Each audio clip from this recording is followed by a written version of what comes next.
Hello, television viewers. Here we are back with the city of Ember. Television. We've got a rowdy group today. We are on page 70, chapter 5, on Night Street in the city of Ember. On Night Street. So we'll find out, but I think Night Street is the name of our street, kind of like Weddington or Oak Street or Main Street. Look at the map, see if you can find Night Street. Ooh, I see it.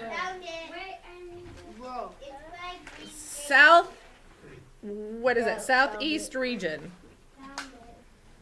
All right, without further ado, Granny's mind was getting more and more muddled.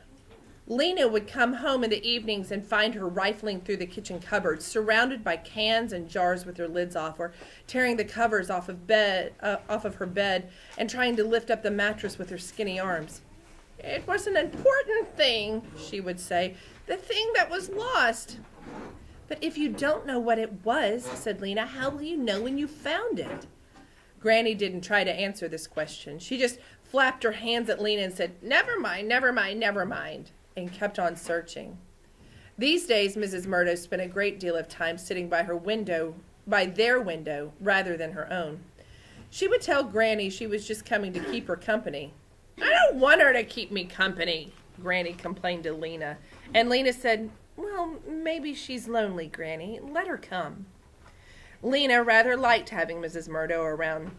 It was a bit like having a mother there.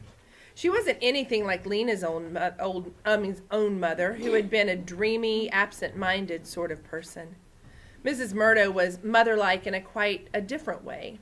She made sure they all ate a good breakfast in the morning, usually potatoes with mushroom gravy and beet tea. She lined up the vitamin pills by each person's plate and made sure they were swallowed. When Mrs. Murdo was there, shoes got picked up and put away. Spills were wiped off of furniture, and Poppy always had on clean clothes. Lena could relax when Mrs. Murdo was around. She knew things were taken care of. Every week, Lena, like all workers between the ages of 12 and 15, had Thursday off. One Thursday, as she was standing in line at the Garn Square Market, hoping to get a bag of turnips for stew that night, she overheard a startling conversation between two people standing behind her. "What I wanted," said one voice, "was some paint for my front door. It hasn't been painted for years. It's gray and peeling. It's horrible. I heard a store over on Night Street had some. I was hoping for blue." "Ooh, blue would be nice," said the other voice wistfully. "But when I got there," the first voice continued, "the man said he had no paint, never had. Oh, a disagreeable man. All he had were a few colored pencils." Colored pencils. Lena had not seen colored pencils in a store for ages. Once she had two red ones, a blue one and a brown one. She had used these for her drawings until they were stubs too small to hold. Now she had only one plain pencil left, and it was rapidly growing shorter. She longed to have colored pencils for her pictures of the imaginary city. She had a feeling it was a colorful place, though she didn't know what its colors might be. There were other things, of course, on which her money would be better spent. Granny's only coat was full of holes and coming apart at the seams. But Granny rarely went out, Lena told herself. She was either at home or in her yarn shop. She didn't really need a new coat, did she? Besides, how much could a few pencils cost? She could probably get a coat for Granny and some pencils. So, that afternoon she set out for Night Street. She took Poppy with her. Poppy had learned how to ride piggyback. She wrapped her legs around Lena's waist and gripped Lena's throat with her small, strong fingers. On Budlow Street, people were standing in long lines with their bundles of laundry at the washing stations. The washers stirred the clothes in the washing machines. Remember, that's a job, right? So the washers were standing there, stirring the clothes in the washing machines with long poles. In days past, the machines themselves had whirled the clothes around, but not one of them worked anymore. Lena turned up Hafter Street, where the 4 street lamps were still out and a building crew was repairing a partly collapsed roof. Orly Gordon called out to her from high on a ladder, and Lena looked up and waved. Farther on, she passed a woman with bits of rope and string for sale, and a man pulling a cart full of carrots and beets to the grocery store. At the corner, a cluster of little children played catch with a rag ball. The streets were alive with people today. Moving fast, Lena threaded her way among them. But as she went into Otterwell Street, she saw something that made her slow down. A man was standing on the steps of the gathering hall, shouting and howling, and a crowd of people had gathered around him. Lena went closer, and when she saw who it was, her insides gave a lurch. It was Sadge Merrill. His arms flailed wildly, and his eyes were stretched wide open. In a high, rapid voice, he wailed out a stream of words. "I have been to the unknown regions," he cried. "There is nothing there. Did you think something out there might save us? Ha! There's only darkness and monsters. Darkness and terrible deep holes. Darkness forever. The rats are the size of houses. The rocks are as sharp as knives. The darkness sucks the breath out of you. No hope for us there. Oh, no hope. He went on like this for a few minutes and then crumpled to the ground. The people watching him looked at each other and shook their heads. "Gone mad," Lena heard someone say. "Yeah, completely," said someone else. Suddenly, Sadge sprang up again and resumed his terrible shouting. The crowd stepped back. Some of them hurried away. A few of them approached Sadge, speaking in calming voices. They took him by the arms and led him, still shouting, down the steps. Who dat? Said Poppy in her small, piercing voice. Lena turned away from the miserable spectacle. "Hush, Poppy," she said. "It's a poor, sad man. He doesn't feel good. We mustn't stare." She headed toward Knight Street, which ran along Greengate Square. There, a stringy-haired man sat cross-legged on the ground playing a flute made out of a drain pipe, and 5 or 6 believers circled him, clapping and singing. "Soon, soon, coming soon," they sang. What's coming soon? Lena wondered. But she didn't stop to ask. 2 blocks beyond, she came to a store that had no sign in its window. This must be the one, she thought. At first it looked closed. Its window was dark. But the door opened when she pushed on it, and a bell attached to its doorknob clanked. From the back room came a black-haired man with big teeth and a long neck. "Yes," he said. Lena recognized him. He was the one who had given her the message for the mayor on the very first day of work. His name was Hooper. No, Looper. That was it. "Do you have pencils for sale?" she asked. It seemed doubtful. The shop's shelves were empty except for a few stacks of used paper. Poppy squirmed on Lena's back and whimpered a little. "Sometimes," said Looper. Poppy's whimpers became a wail. "All right, you can get down," Lena said to her. She set her on the floor where she tottered about unsteadily. Well, what I'd like to see," said Lena, are your colored pencils, if you have any." "We have a few," said Looper. "They are, somewhat expensive." He smiled, showing his pushy teeth. "Could I see them?" said Lena. He went into the back room and returned a moment later carrying a small box, which he set down on the counter. He took the lid off. Lena bent forward to look. Inside the box there were at least a dozen colored pencils. Red, green, blue, yellow, purple, orange. They had never even been sharpened. Their ends were flat. They had erasers. Lena's heart gave a few fast beats. Page 76. "How much are they?" she said. "Probably too much for you," the man said. "Probably not," said Lena. "I have a job." Good, the man said, smiling again. "No need to take offense."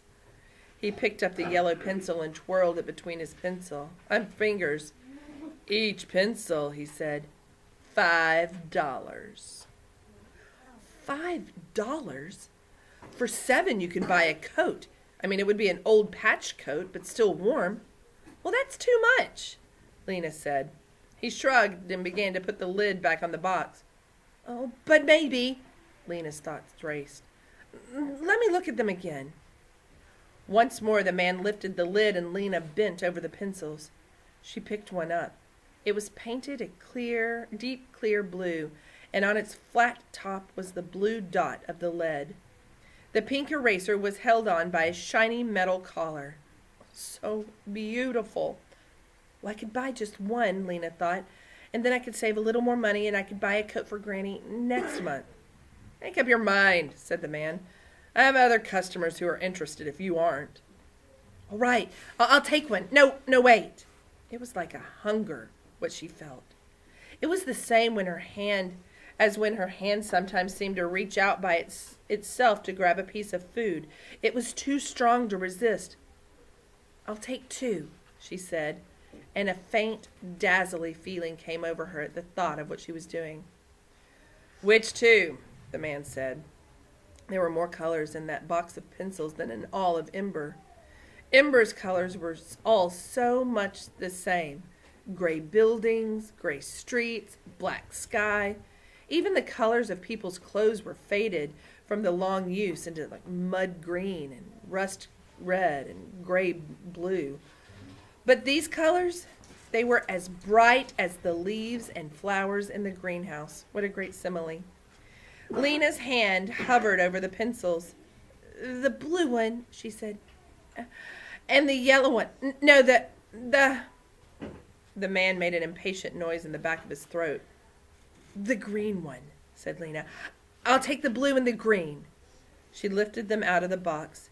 She took the money from the pocket of her coat and handed it to the man, and she put the pencils in her pocket. They were hers now. She felt a fierce, defiant joy. She turned to go, and that's when she saw that the baby was no longer in the store. Poppy! She cried. She whirled around. Did you see my sister go out? She asked the man. Did you see which way she went? He shrugged. Didn't notice, he said. Lena darted into the street and looked both directions. She saw lots of people, some children, but no Poppy. She stopped an old woman. Have you seen a little girl, a baby, walking by herself in a green jacket with a hood? The old woman just stared at her with dull eyes and shook her head. Poppy! Lena called.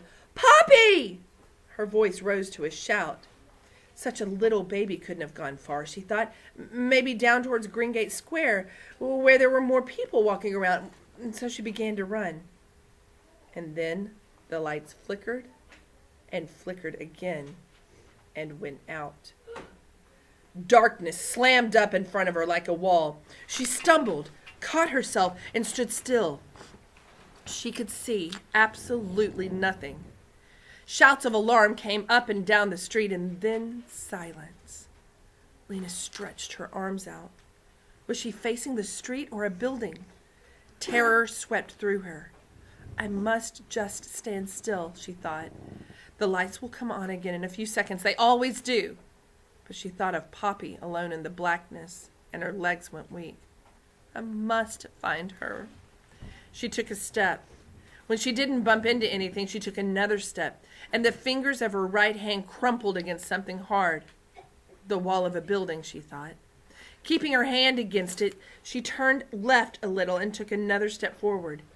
Then suddenly her hand touched empty air. This would be Deadlock Street. Or had she passed Deadlock Street already? She couldn't keep the picture of the streets clear in her mind. The darkness seemed to fill not just the city around her, but inside of her head as well. Heart pounding, she waited. Come back, lights, she pleaded. Please come back. She wanted to call out to Poppy, to tell her to stand still, not to be afraid. She would come for her soon. But the darkness pressed against her, and she couldn't summon her voice. She could hardly breathe. She wanted to claw the darkness away from her eyes as if it were someone's hands. Small sounds came from here and there around her, a whimpering, a shuffling. In the distance, someone called out incoherently. How many minutes had gone by? The longest blackout ever had been 3 minutes and 14 seconds. Surely this was longer. She could have endured it if she'd been on her own. It was the thought of Poppy, lost, that she couldn't stand, and lost because she had been paying more attention to a box of pencils. Oh, she had been selfish and greedy, and now she was so sorry. She made herself take another step forward, but then she thought, what if I'm going away from Poppy? She began to tremble, and she felt the sinking and dissolving inside of her that meant that she was going to cry. Her legs gave way like wet paper, and she slid down until she was sitting on the street with her head on her knees, trembling, her mind a wordless whirl of dread. She waited. An endless time went by. A moan came from somewhere to the left. A door slammed closed. Footsteps started and then stopped. Into Lena's mind floated the beginning of the worst question. What if the lights never? She squeezed her arms around her knees and made the question stop. Lights come back, she said to herself. Lights come back, come back, come back. And suddenly, they did. Lena sprang up. There was the street again, and the people looking upward with their mouths hanging open. All around, people started crying or wailing or grinning in relief. Then all at once, everyone started to hurry, moving fast towards the safety of home in case it should happen again. Lena ran toward Greengate Square, stopping everyone as she passed. Did you see a little girl walking by herself just before the lights went out? She asked. Green jacket with a hood? But no one wanted to listen to her. On the B Street side of the square stood a few people, all talking at once and waving their arms. Lena ran up to them and asked her question. They stopped talking and stared at her. How could we have seen anyone? The lights were out, said Nammy Proggs, a tiny old woman whose back was so bent that she had to twist her head sideways to look up. Lena said, No, she wandered away before the lights went out. She got away from me. She may have come this direction. You have to keep your eye on your baby, Nammy Proggs scolded. Babies need watching, said one of the women who had been singing with the Believers. But someone else said, Oh, a toddler? Green jacket? And he walked over to an open shop door and called, You have that baby in here? And through the door came someone leading Poppy by the hand. Lena dashed to her and lifted her up. Poppy broke into loud wails. Oh, you're all right now, said Lena, holding her tightly. Don't worry, sweetie. You were just lost for a moment. Now you're all right. I've got you. Don't you worry. When she looked up to thank the person who had found her, she saw a face that she recognized. It was Dune. He looked the same as when she had last seen him, except that his hair was shaggier. He had on the same baggy brown jacket he always wore. She was marching up the street by herself, he said. No one knew who she belonged to, so I took her into my father's shop. She belongs to me, said Lena. She's my sister. Oh, I was so afraid when she was lost. I thought she might fall and hurt herself or be knocked over or... Anyway, thank you so much for rescuing her. Well, anyone would have, said Dune. He frowned and looked down at the pavement. Poppy had calmed down and was curled up against Lena's chest with her thumb in her mouth. And your job, how is it? Lena asked. The pipe works? Dune shrugged his shoulders. All right, he said. Interesting, anyway. She waited, but it seemed that's all he was going to say. Well, thank you again, she said. She hoisted Poppy around to her back. Lucky for you, Dean Harrow was around, said Nammy Proggs, who had been watching them with her sideways glare. He's a good-hearted boy. Anything breaks in my house, he fixes it. She hobbled after Lena, shaking a finger at her. You better watch that baby more carefully, she called. You shouldn't leave her alone, the flute player added. I know, said Lena. You're right. When she got home, she put the tired baby to bed in the bedroom they shared. Granny had been taking an afternoon nap in the front room and hadn't noticed the blackout at all. Lena told her that the lights had gone out a few minutes, but she didn't mention anything about Poppy getting lost. Later in her bedroom, with Poppy asleep, she took the 2 colored pencils from her pocket. They were not quite as beautiful as they had been. Why do you think that's true? Why do you think, raise your hand, why do you think as Lena looks at those colored pencils, she's thinking they are not quite as beautiful as they had been? What happened? Samantha?